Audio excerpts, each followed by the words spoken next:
Hola, ¿qué tal, Canex Follower? ¿Cómo va todo? Bien, ¿verdad?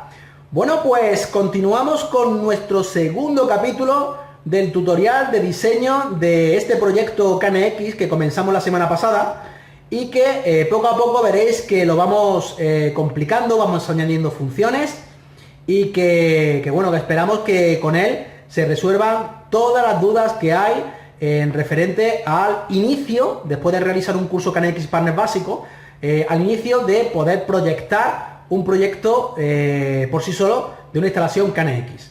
Así que nada, os dejo con este segundo capítulo, esperamos que os guste, si así es, dale por favor al like y comparte el vídeo si crees que hay gente que debe de conocerlo, ¿de acuerdo? Así que nada, nos vemos en el siguiente tutorial la semana que viene.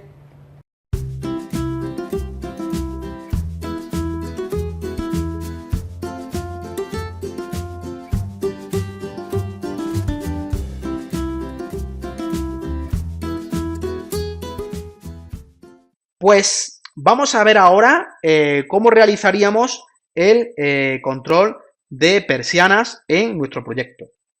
Bueno, pues las persianas que vamos a controlar son en el salón esta persiana con su accionamiento, con sus dos accionamientos. ¿Por qué necesitamos dos accionamientos? Aunque se puede realizar con un solo accionamiento, a mí me gusta particularmente utilizar dos accionamientos. Con una tecla vamos a subir, con la otra tecla vamos a bajar, siempre con accionamiento largo. Yo pulso, hago un pulso largo y subo, pulso largo, bajo, y un pulso corto va a parar la persiana en la posición en la que se encuentra en ese momento. Para la regulación del alumbrado será exactamente también igual. Un pulso largo regulará hacia arriba, un pulso largo regulará hacia abajo y un pulso corto podrá encender o apagar la luminaria. Aquí simplemente con un pulso corto lo que estamos haciendo es parar la persiana en la posición en la que queremos que pare, ¿de acuerdo? Bueno, pues tenemos también una persiana en el dormitorio del niño, otra en el del bebé y otra en el dormitorio de matrimonio. Cada una de esas persianas vamos a colocarle un accionamiento para las distintas persianas, ¿vale? Accionamiento doble. También vamos a colocar aquí, en la terraza, una estación meteorológica para controlar que en caso de que llueva, se nos bajen las persianas y no se nos mojen los cristales, ¿de acuerdo? También para asegurarnos de que si me dejo una ventana abierta, se baje la persiana, no me entre agua, ¿vale? Bien, pues, ¿qué aparato vamos a utilizar para poder controlar estas persianas? Pues mirad, voy a utilizar dos aparatos porque realmente quiero que conozcáis dos aparatos distintos que hay en el mercado y uno de ellos es muy interesante y os voy a explicar por qué. Uno de ellos es el actuador de persianas, este por ejemplo de 4 canales, que nos va a servir para controlar la persiana del comedor y del salón. Como este aparato es un aparato de carril DIN, tendré que colocarlo en nuestro cuadro eléctrico y por tanto los cables de estas persianas tendré que llevármelos al cuadro eléctrico. Por otro lado, este aparato lo puedo colocar en una caja de registro o incluso en el mismo tambor de la persiana. Eso me hace que si lo coloco en el tambor de la persiana, yo puedo controlar de forma muy fácil, porque el tramo de cable es muy corto, puedo controlar el dormitorio del bebé, el dormitorio del niño y el dormitorio de matrimonio. Es decir, con 3 aparatos de estos, que lo colocaremos cada uno para una persiana, vamos a controlar un aparato para el dormitorio del bebé, otro para el dormitorio del niño y otro para el dormitorio de matrimonio. Hay que decir que estos actuadores de persianas, a diferencia de estos, si yo quiero colocar este actuador de persianas, luego tendré que colocar una interfaz de pulsadores para controlar el accionamiento del mecanismo que va a marcarme el subir y bajar la persiana. Pero si coloco este aparato ya dispone de los cables para el accionamiento del mecanismo.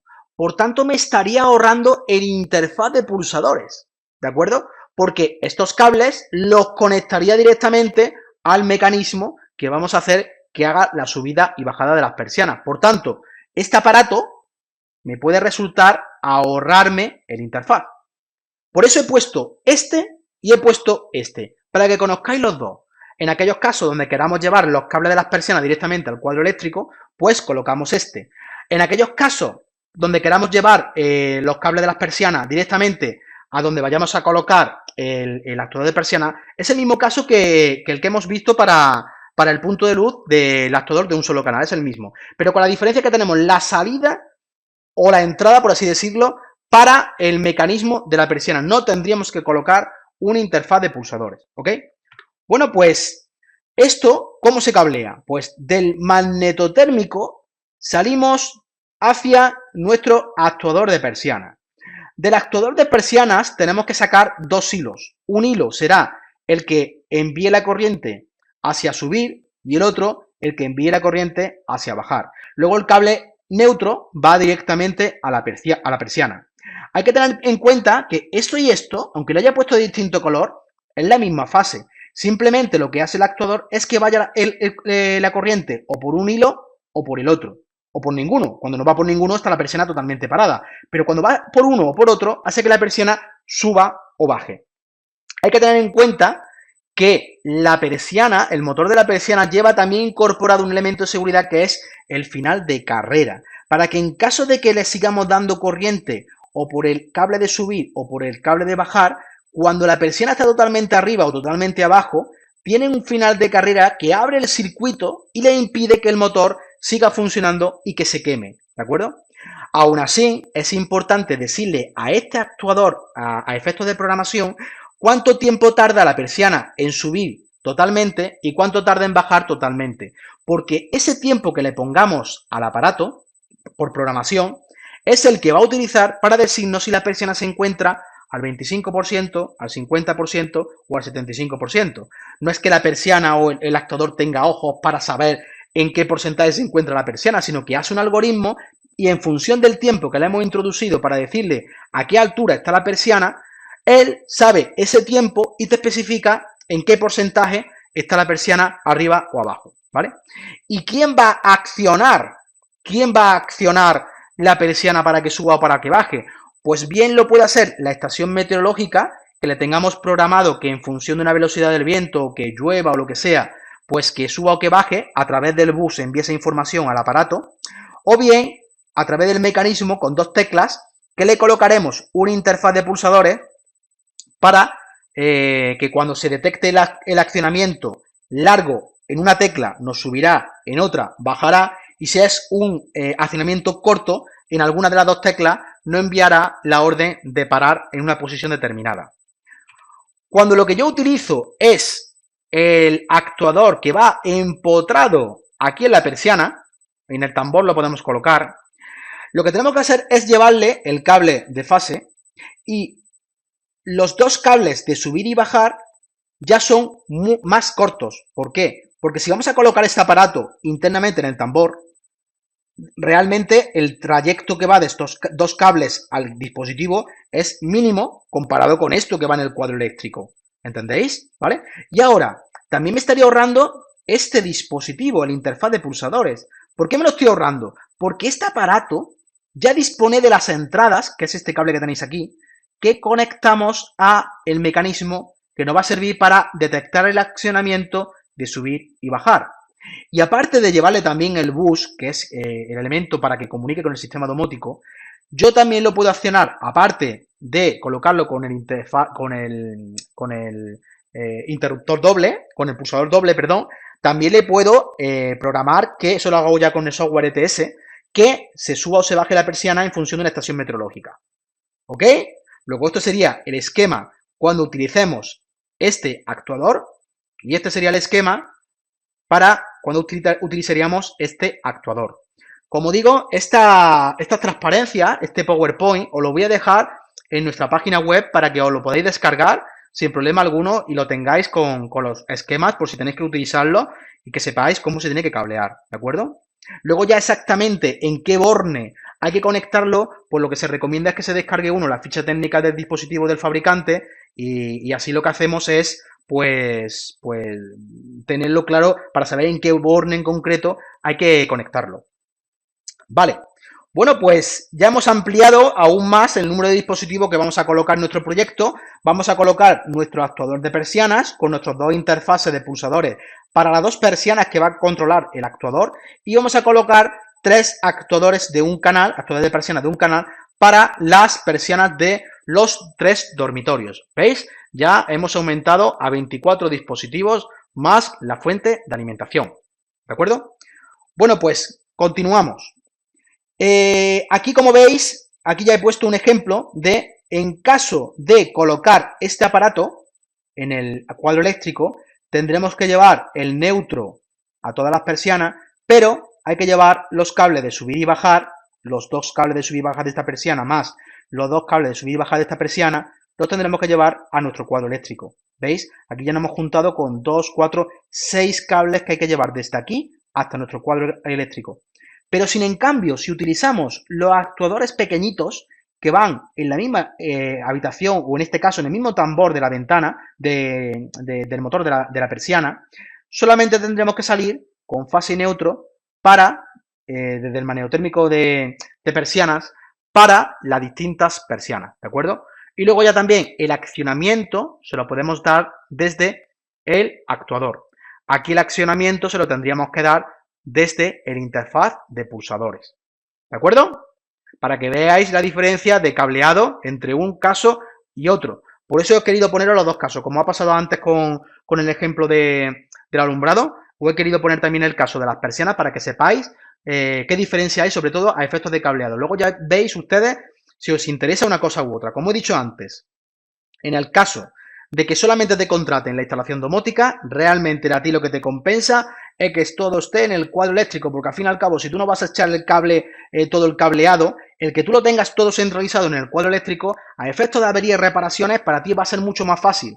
Pero si lo que te van a contratar es la instalación domótica más la instalación eléctrica, lo que te compensa va a ser colocar los distintos aparatos domóticos en las distintas habitaciones para no llevar tanto cableado ni hacer tantas regolas o rozas, como queréis decirlo, en las distintas estancias de la vivienda. ¿De acuerdo? Bien, continuamos. Alarmas por inundación. En alarmas por inundación vamos a colocar alarma por inundación en la cocina, en la bañera, en el aseo y en el baño del dormitorio de matrimonio. Al fin y al cabo, la alarma por inundación es una sonda que detecta cuando hay una fuga de agua, porque esa sonda se coloca prácticamente en el suelo y cuando detecta humedad nos envía al bus una señal de alarma.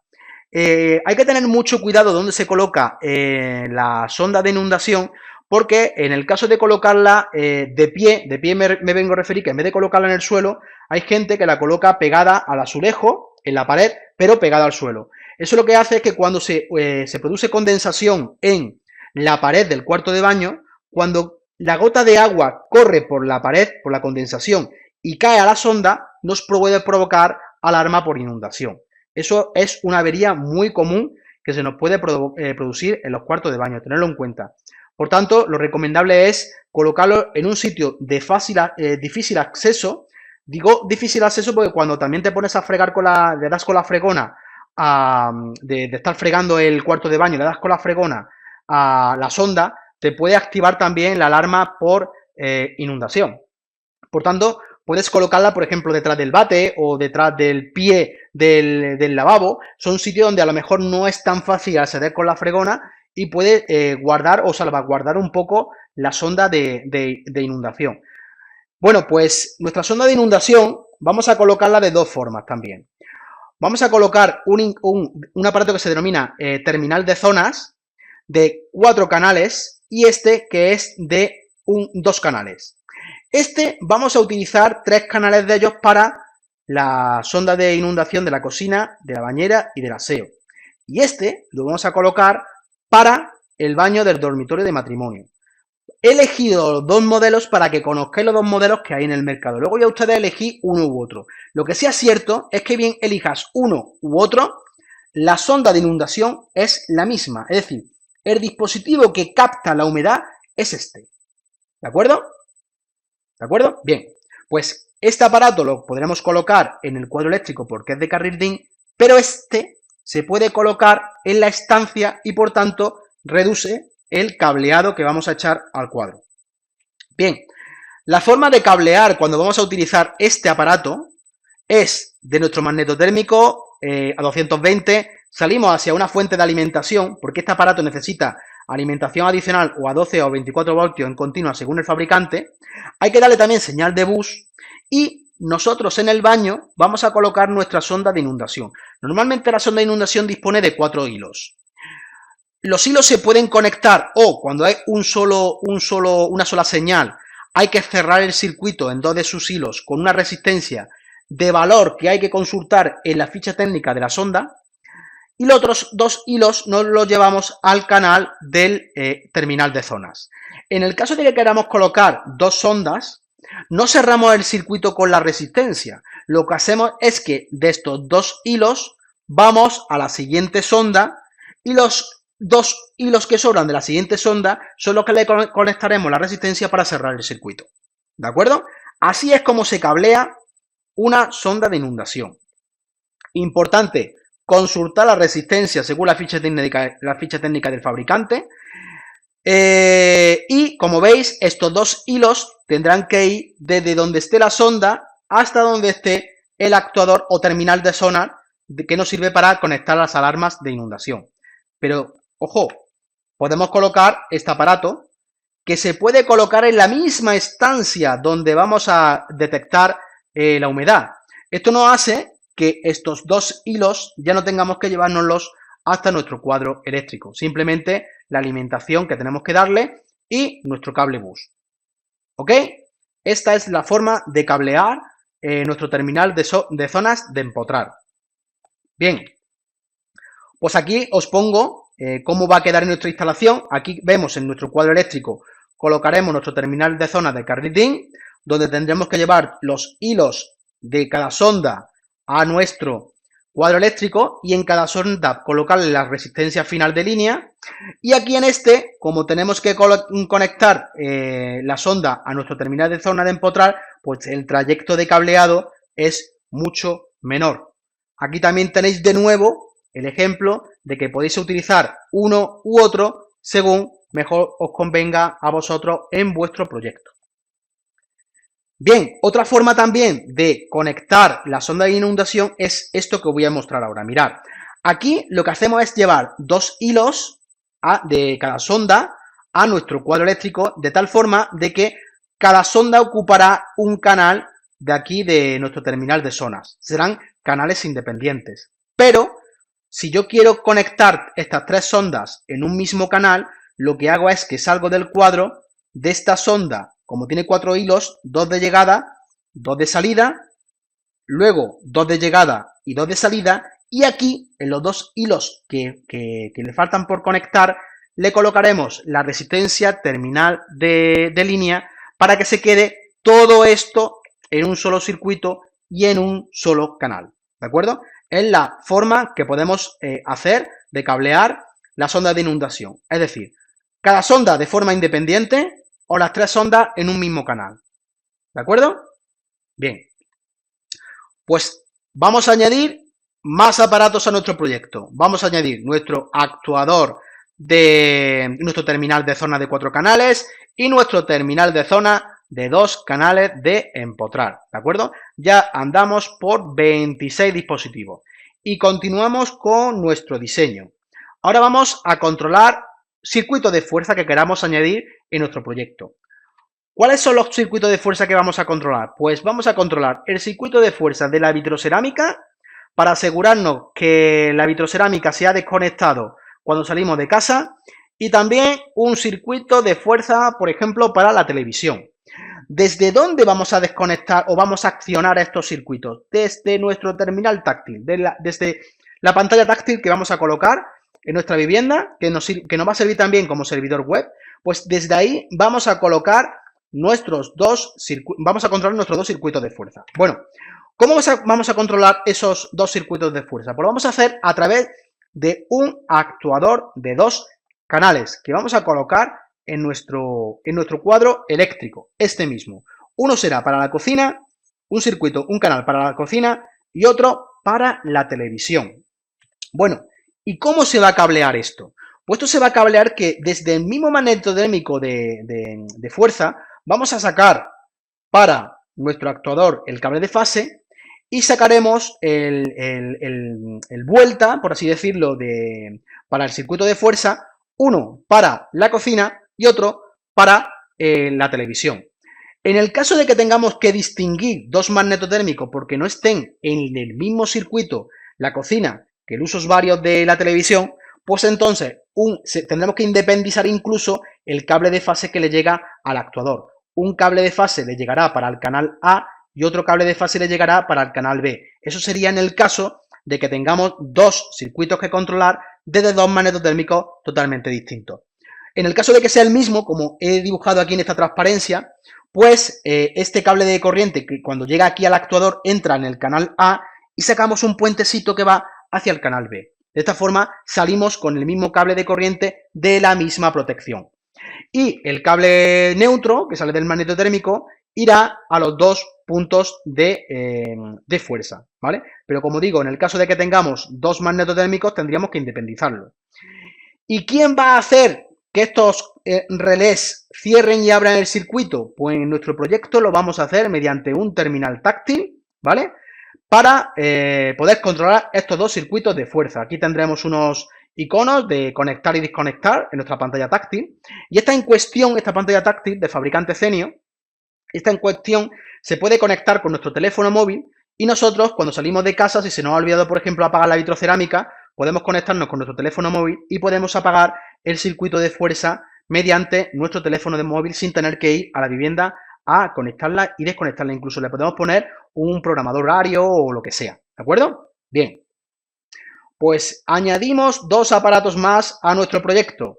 La pantalla táctil, ¿vale? Y el actuador de dos canales para nuestros dos circuitos de fuerza. Ni que decir tiene que ya que vamos a colocar aquí nuestra pantalla táctil, la pantalla táctil también nos va a servir para recepcionar las alarmas de inundación que hemos colocado de estos aparatos. Es decir, cuando haya fuga de agua, aparecerá aquí en la pantalla táctil, incluso nos enviará un mensaje push a nuestro teléfono móvil.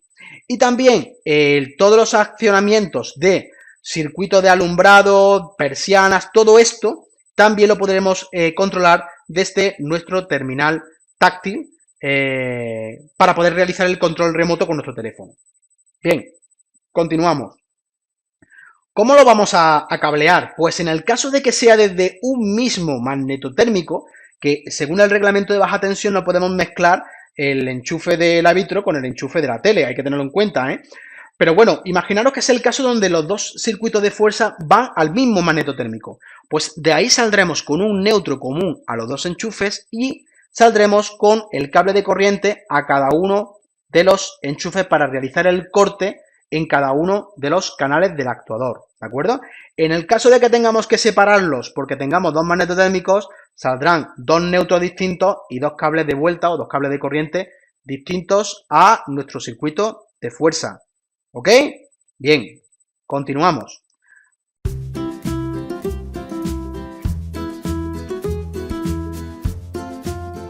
Y KNX School, porque KNX puede ser fácil o difícil según quien te lo explique.